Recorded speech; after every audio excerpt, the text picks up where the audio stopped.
Good evening, everybody. Welcome to Gather to Grow, presented by Food for Mzansi. And tonight we're talking agriculture. My name is Dawn Nundu, and I'm joined tonight by my podcasting co-host, Duncan Masiwa. Duncan, it's great to have you with us here on Gather to Grow. I usually have Guguletu Matlango joining me. She's with us twice a month. And today I'm joined by Duncan. Hey, Duncan. Great to have you on Gather to Grow. Hey, Dawn. So I'm super excited to be part of tonight's discussion. Obviously, we're kicking off our Food for Mzansi hashtag Gather to Grow segment. And I'm quite interested to know, find out, delve more into our topic today, which is, of course, agriculture. So let's kick off with the show. I'm going to ask our speakers to introduce themselves. There will be someone joining later at around about 6:30. Her name is Sipokazi Ndudani. She is a fishery scientist. But for now, we have David on the session tonight. David, welcome to Gather to Grow. You're an aquaculture expert.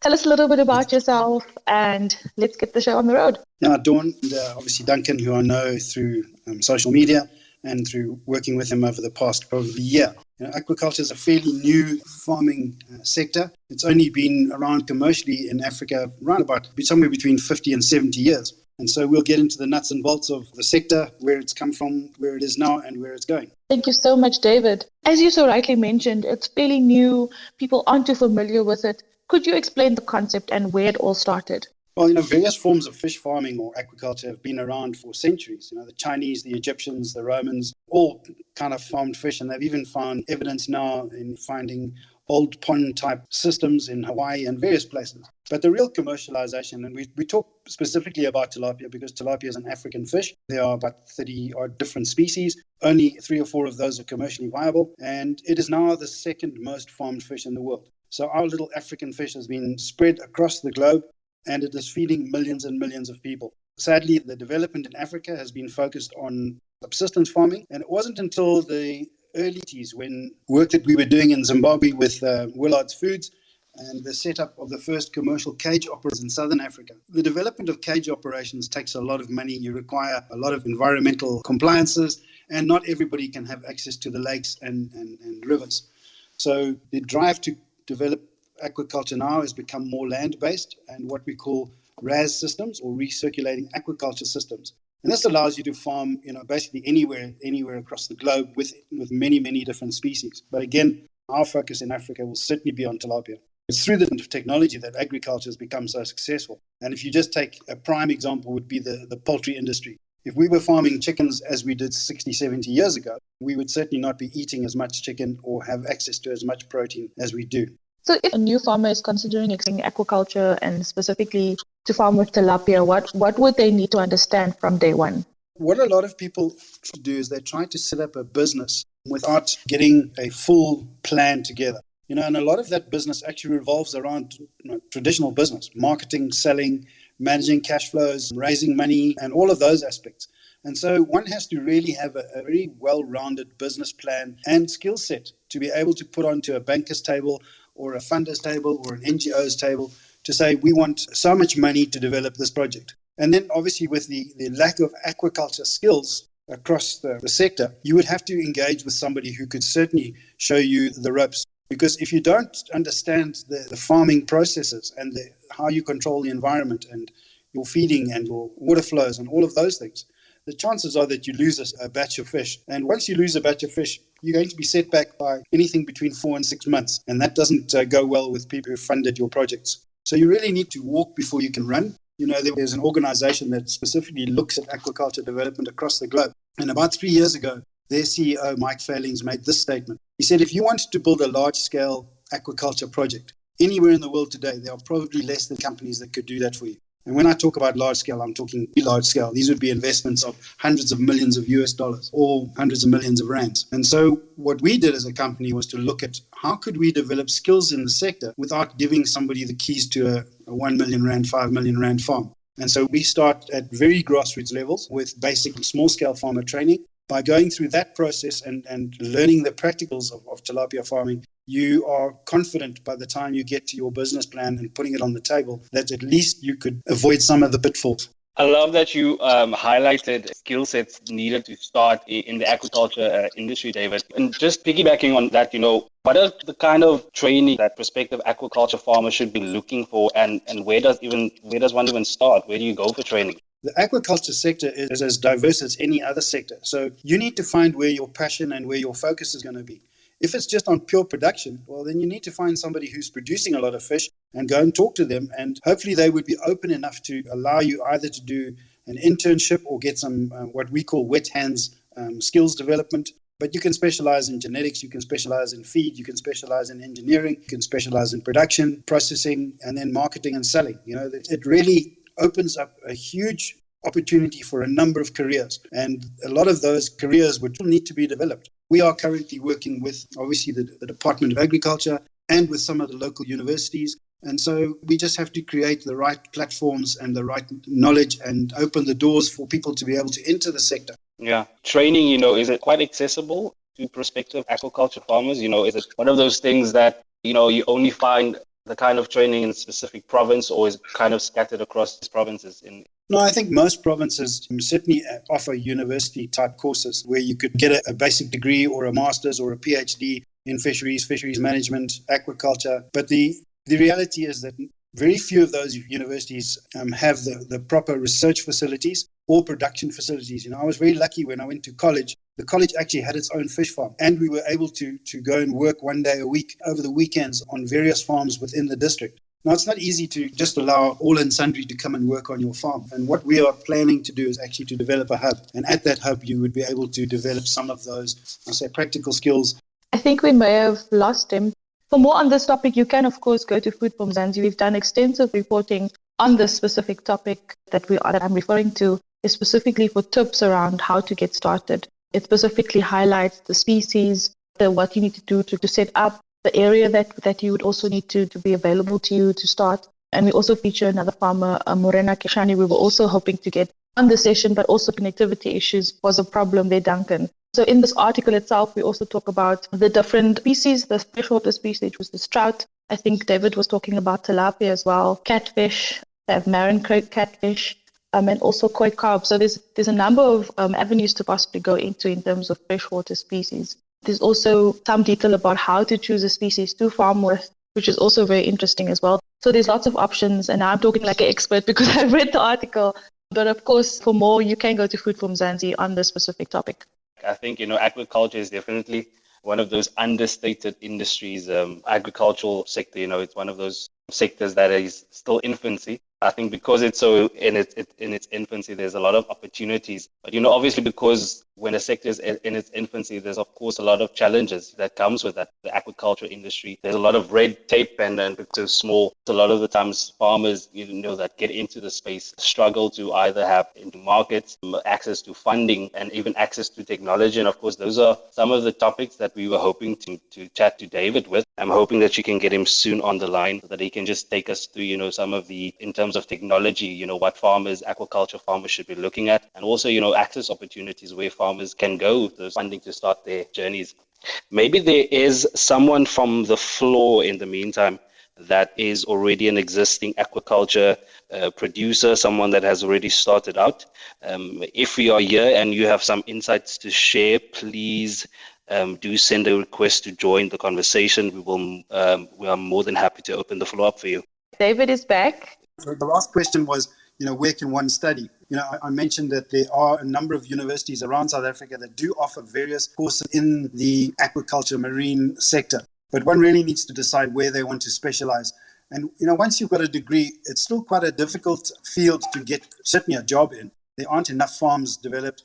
And so you'd end up in the research space or in academia, or you'd go and work somewhere in Africa or overseas. So if you want to travel, it's a great career for traveling. I mean, I've traveled 14 African countries. It's been a fantastic career over the last 35 years. Let's maybe talk technology, David. What are the type of technology that prospective farmers would be looking at? And also maybe taking us to costs. I can imagine it can become quite costly. Duncan, if you look at the most basic of systems, which is obviously an open pond with no water circulation, no aeration, but it has to be in the right environment for tilapia or for trout. A trout being a cold water fish and tilapia being a warm water fish. So a lot of areas within South Africa, your growing seasons are very short. And if you're in the wrong areas, your risks of losing stock are very high, either with water that's too warm or water that's cold. So moving on from pond systems, there are then cage operations. And again, if you water source with the right environment, you can again farm certainly trout and tilapia.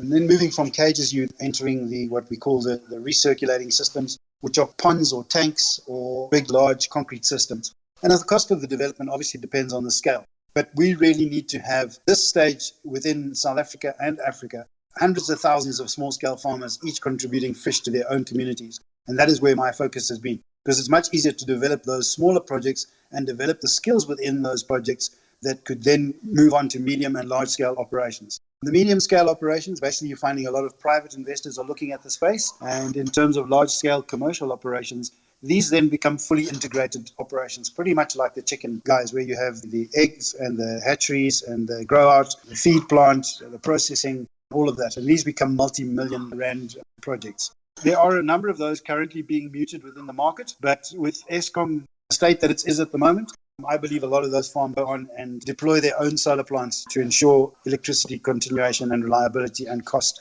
You cannot operate a fish farm without constant electricity. Because of the stocking densities and the high biological loads on these farms, you've literally got, in some cases, minutes to make sure that your backup systems are operating before you would lose basically your whole farm. Pretty much like the chicken industry, if their heating systems go down in winter, they can lose huge amounts of stock. And if their cooling systems go down in summer, the same thing happens. And you're going to have to be able to mitigate those risks or carry the costs of the losses. Just in terms of equipment, could you maybe elaborate a little bit more on that? What would a new farmer need?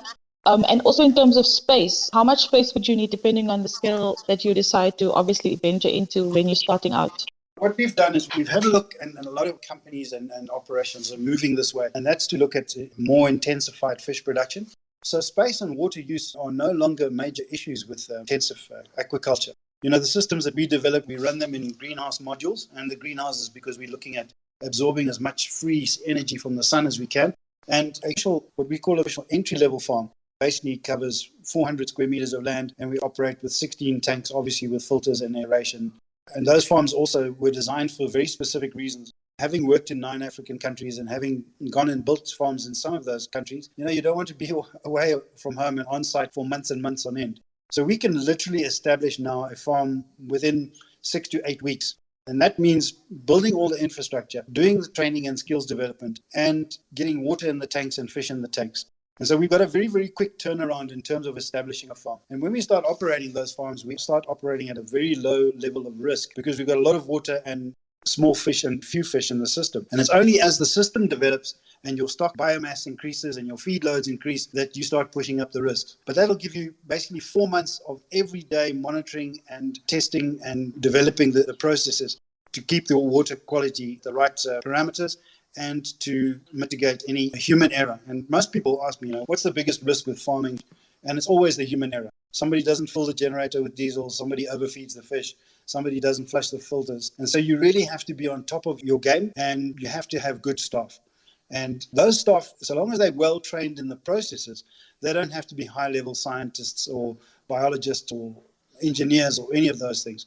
So we've tried to create a system where somebody can gain the confidence. I don't see very many farmers within the next 10 years throwing 500 or 600 million rand at a single farming operation in South Africa. And so let's deal with the smaller guys, set them up with systems where they can develop their skills. Because our systems are modular and scalable, you can add tanks and you can add greenhouses and grow over time. And that growth would depend on your own growth as a business in terms of marketing and selling your fish, and also in terms of your ability to raise the funding to build these operations. And David, just to sort of piggyback on what you said about, staff, the importance of having staff, that is reliable, that you can work with. Starting an operation, how many staff members would you say one would need? That is a big problem for the sector. Most of these intensive farms run on very little labor. But I think we always miss the point where, if you're producing thousands of tons of fish, you require thousands of tons of maize, thousands of tons of soya. You need the feed plants, you need drivers, you need logistics, and then you produce the fish. And so you've got some labor on the farm, certainly when it comes to harvesting and processing. And then you've got processing plants and then the whole sales value chain. And so the ability for the sector to create jobs is vast. About 10 years ago, ECOWAS, which is the Economic States of West Africa, they identified that within fishing and aquaculture, they needed to create 100 million jobs over 10 years. That's 10 million jobs a year. And why would Southern Africa be any different to West Africa? And so we also have a vast coastline. We need to be using a lot more of our own fish resources out of the ocean, but we also need to farm a lot more fish than we are farming at the moment. And then just in terms of staff, most people who come to see me have certainly developed a passion for the sector, and we would encourage them to find the right staff then. Your staff have to be farmers at heart. They have to want to get up and be at the farm early in the morning and stay into the evening and be there over the weekends. Farming is a lifestyle. It's not just a job. That's so true, David. It definitely is a lifestyle. Just touching on what you mentioned feed and, making that something on top of mind. Can you tell us about feed costs and what you would feed your fish and whatever you're producing? Can we touch a little bit on that? We can, certainly. Feed contributes to about 60% of your production cost. So it's a cost that has to be well managed. We deal only with South African feed plants and feed manufacturers. Some people will import feed and some people have to import feed. Ultimately, what you need to look for in a feed supplier is somebody who's going to give you a good quality feed at a good price. There were a feed company that I work with from America, and their CEO, speaking at a fish farming conference, made the statement. He said, the problem with you farmers, and farmers being fish farmers, is that you all want a cheap feed, but none of you are prepared to compromise on your production rates, your growth rates, your water quality, or your fish health. And until you realize that feed is not just a cost, it's an investment. You invest in good quality feed, you get good quality results. You have to build a relationship with your feed suppliers. And if you've got a problem, get onto the email, go and visit them and say, we've noticed this with the feed, or we'd like to see if we can change that. Again, even within the fish feed sector, there's a lot of new innovations, the use of black soldier fly, the use of algae as ingredients. And so there's a lot of development that is going on. And hopefully those developments will do two things. They'll improve fish health and also reduce production costs. Dave, you touch on the importance of, sort of not undervaluing the importance of investing in feed. And I think in the agricultural space, a lot of the times we want to sort of find shortcuts to obviously, having more money gains. But I think when it comes to market and the people that we supply, the markets that we supply our produce to, and in this case, aqua fish to, I think it's important that farmers, really consider actually how important it is in terms of those input costs, make sure that they don't understand or try to cut corners on that. Let's talk about markets maybe quickly. Where does the market for the aquaculture industry? One of the first questions that most people who either email me or come and visit me at the farm will ask is, where's the market? And the answer to that question is, where's the product? So we are currently trying to market a product that we don't have. And so it's no good running off to one of the big supermarket chains and saying, we're going to start farming fish and we want to supply you. Because the volumes that those operations will currently take will far exceed any investment we've seen in the industry over the last 10 years and probably will see over the next 10 years. So we run a marketing module with our training, and that's to say, how do you market a product, particularly fish? And there's many different openings now for you to be able to get into a market. And then you've got to look at, obviously, the volume of product you're producing, the cost that you're producing it at, the price that you're going to sell it at, who you're going to sell it to, the logistics of doing that. There is no easy answer to that question at the moment. I firmly believe that within the next 5 years, we will have a tilapia hub within Gauteng, and that tilapia hub will start taking in volumes of fish that would then be processed, branded, and sold as a South African brand. And that's just the way that many of the other markets across the world have developed. Lake Harvest in Kariba and Yalelo in Zambia have a very interesting model where they've set up their own retail outlets. Once a week, a truck will deliver fish, and if the truck arrives on a Monday, by Monday afternoon, all the fish are sold. They struggle now to keep up with the logistics, but we've seen what's happened with logistics. There's a lot more innovation even within that space, so the trucks are not running around empty. And so we're going to see certainly food products distributed in a very different way. They're not going to be just delivered to the big warehouses for distribution to within the own supermarket chains.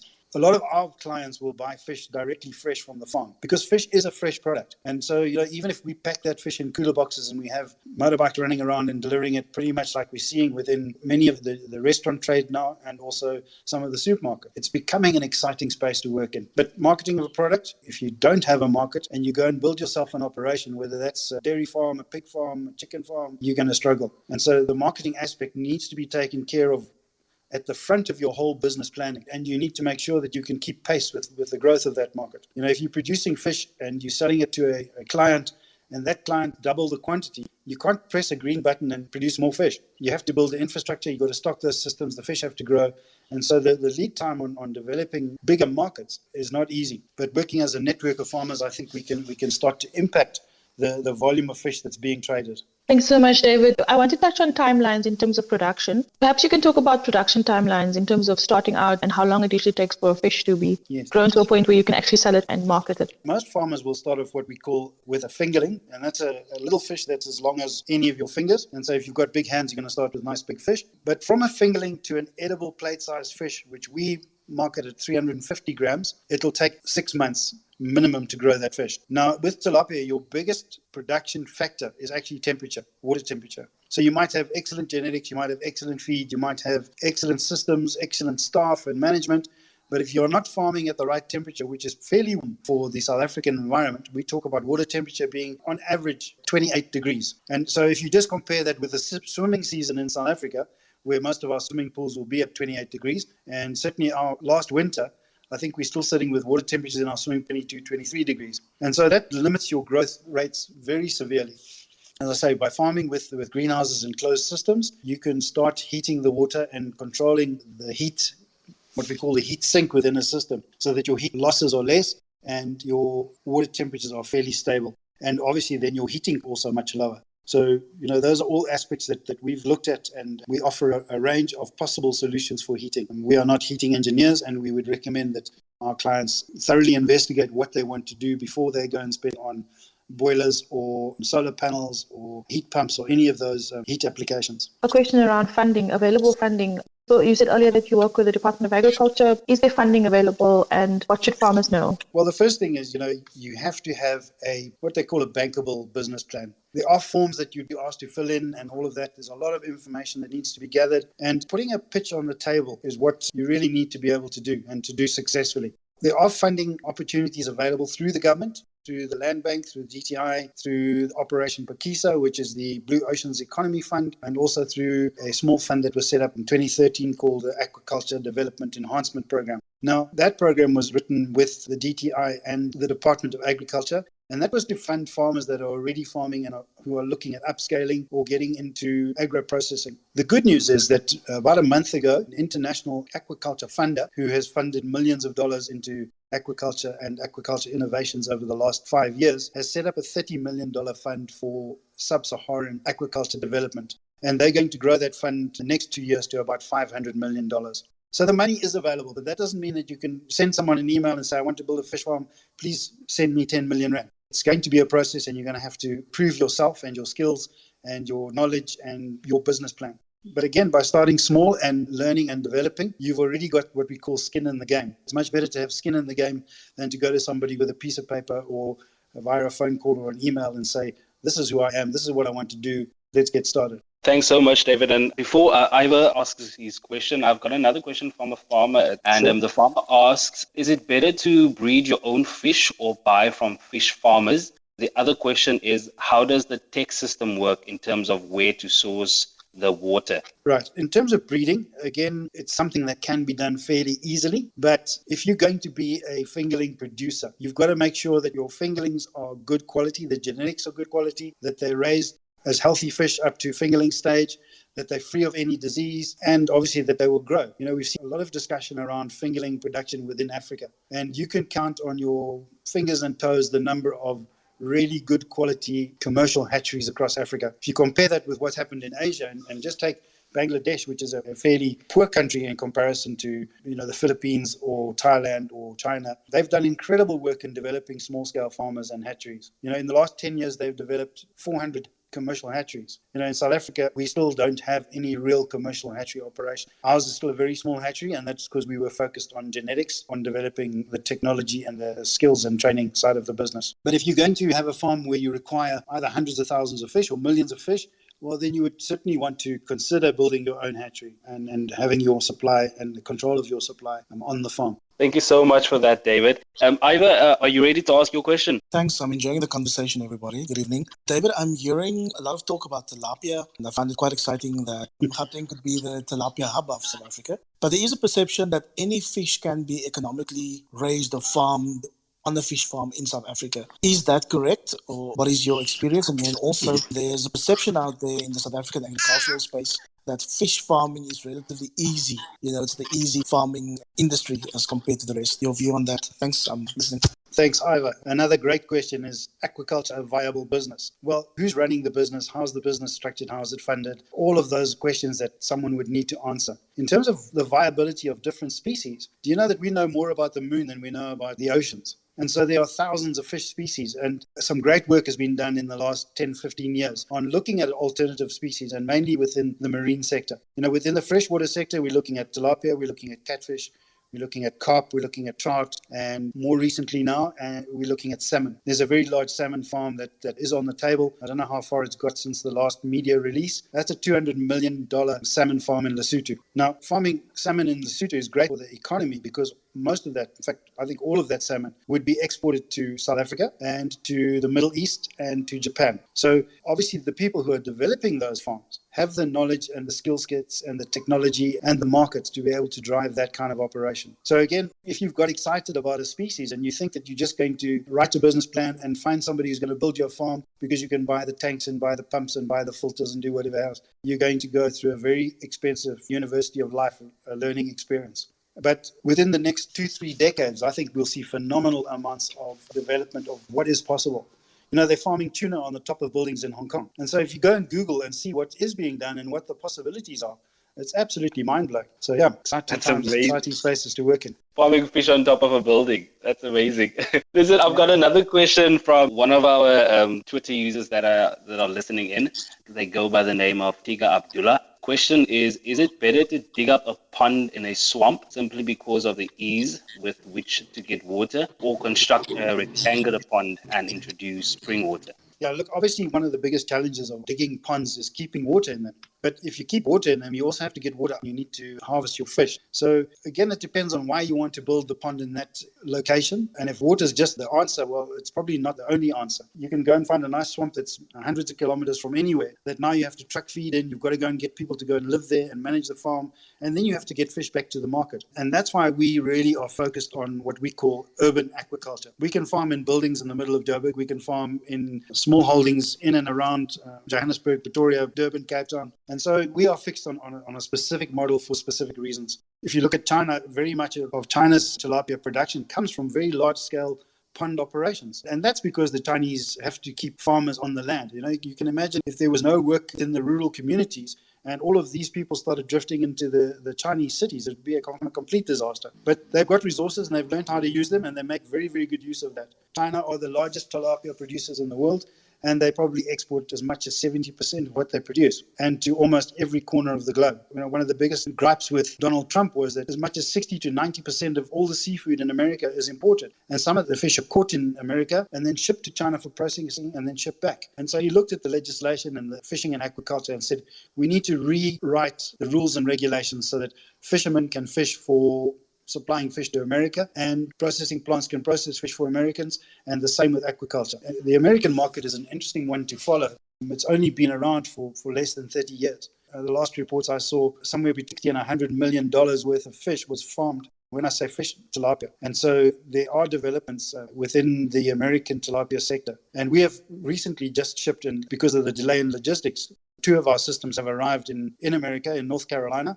with a client who flew to South Africa to come for training and to see what we were doing. And we are hoping that is a footprint for us, that we can start developing what we're doing in South Africa within the American market. Oh, that's impressive, David. Thank you so much for sharing that. And I have to thank you for sort of carrying tonight's conversation, with our other 2 guests not being able to join us. Another interesting question, a lot of farmers are looking towards, implementing climate-friendly practices within their farming enterprises. My question would be then, is aquaculture climate-friendly? Where does the fish waste go? Again, it's also not an easy question to answer, because a lot of the fish waste and the collection of the fish waste will depend on the systems. What we're finding now with cage farming operations is they're calling it now multi-trophic farming. So where you've got a big cage operation and you're developing a lot of fish waste, below the cages and around the cages now, and where the currents are, you would start farming things like mussels and oysters and seaweed, any other species that would basically feed off of either phytoplankton or zooplankton that would grow on the fish, off of the fish waste. Our systems, we are able to flush the filters and collect the waste on a daily basis. And we use that waste purely on open land vegetables. And if we are asked to set up an aquaponics farm, we would do the fish farming side, and the aquaponics specialists would do the aquaponics side, and the fish waste would then be moved from the fish farm onto the aquaponics. So yes, there are a lot of, again, innovations and developments. Aquaponics space is certainly one that's garnering a lot of attention worldwide. But again, I was fortunate to attend with some of my colleagues from the fish farming sector, a aquaponics workshop held down in Stellenbosch. Dr. James Okosi, who's one of the renowned developers of aquaponics sites, started his presentations by saying aquaponics is not a business. It's a food production system. Selling the food is the business. And so again, even within that space, if you don't have a market for your product, you don't have a business. And so whatever business you're looking at getting into, you have to make sure that the end goal is your focus. And the end goal is to either produce food and feed people and make a little bit of money, or it's to sell the product and make a lot of money. By focusing on the end goal, you can then work backwards to where you need to start, how you need to grow, what resources you need, what technology you need, what skills you need. That will then give you a full picture. Thank you so much, David. We have Lance on the chat with us tonight. Lance Quitting, I know he's also involved in the space. Lance, are you able to connect with us? Maybe there's a question that you have or something that you have to share as well. I am an aquaponic farmer.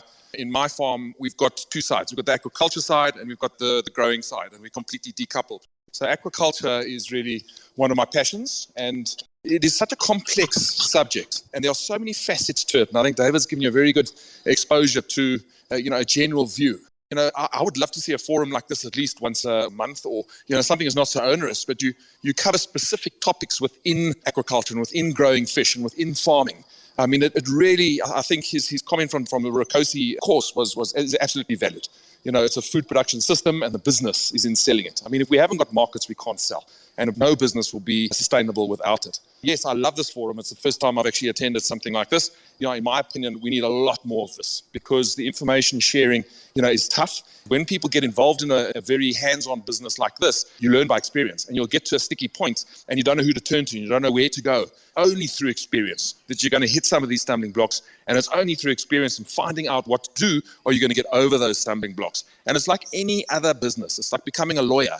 People phone me up and say, can I come visit your farm? And I say, well, what's your purpose? And I'll say, no, I'm just interested. And so my answer to them is I don't phone up the head of Macquarie Bank and say, look, I just want to come and have a look at your business and see what's going on. So we've got to be very mindful that the energy and time that needs to go into farming is exactly that, energy and time. And it's a huge, huge effort. So, I mean, information sharing platforms like this are absolutely stunning. We need to create more of them. They need to be more regular. They need to be frequent. And we need to get down to the hard questions within our country and get those answered. So people don't go into things blind and don't go into things thinking that they're going to become a gazillionaire, and it's actually the opposite. So I want to thank all of you for this opportunity, and I certainly hope in the future we can engage more in this type of platform.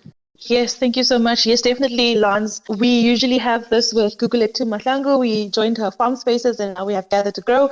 And she runs these sessions every Monday and every Thursday as well. And Food for Mzansi has Gather to Grow on a Wednesday. Gugu is here. Gugu, any insight? You've been doing this for a while. It's an amazing platform for us to engage with farmers from all over South Africa, but also Africa. Absolutely. And I just wanted to say shout out to Lance Quitting. He's an amazing CEO of Findlay Farms, which I currently work for. And he's absolutely right. More of this information sharing is key, Dawn, if we are going to change the mindsets of how we farm, and we're going to be positioning ourselves into the current trend of farming and agriculture is growing. I just wanted to say, guys, interesting topic. I loved it. I just loved it. So thank you so much. Thanks so much, Gugu. Gugu is our farmer host who joins Gather to Grow the first and the last Wednesday of the month. So do join us for that when she's with us again. And she has farm spaces happening every Monday and Thursday as well. So please look out on her Twitter for more updates on that. We're at the end of tonight's discussion on Gather to Grow. David, last few comments, and then we'll wrap up for tonight. Thanks, Food for Mzansi, yourself, Dawn, Duncan, Gugulethu, and also Lance for your comment. I think Lance summed it up really, really well. I also believe that one of the challenges that we face within our country at the moment is that all of us are having these wonderful conversations around the dinner table, at school, at church, at universities, and all of that.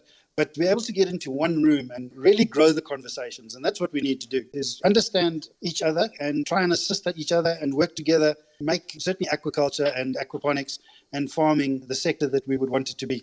Thanks so much. That brings us to the end of tonight's session. If there's no any questions, over to you, and then we'll wrap up. Dawn, I don't know if this is allowed, but anybody who would like to know more information, obviously we cross all the social media platforms, And if you speak to me very nicely and want to come and visit the farm, we can also arrange that for you in due course. Definitely. Definitely allowed, David. Thank you so much. Pleasure. you Have so a good much. evening.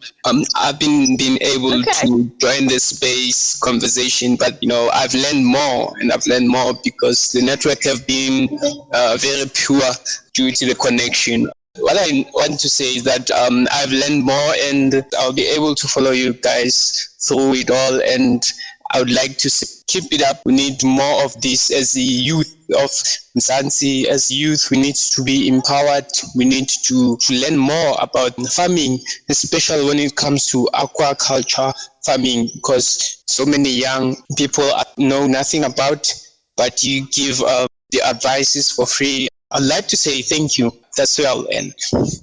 Thank you so much, Brian, for your comment. That's it from our side. Remember, if you want any updates on this, you can go to Food for Mzansi for more. And you can also go to our YouTube channel to catch any of the Gather to Grow sessions and farm spaces that we've done in the past. Thank you so much. Good night, Duncan. Good night,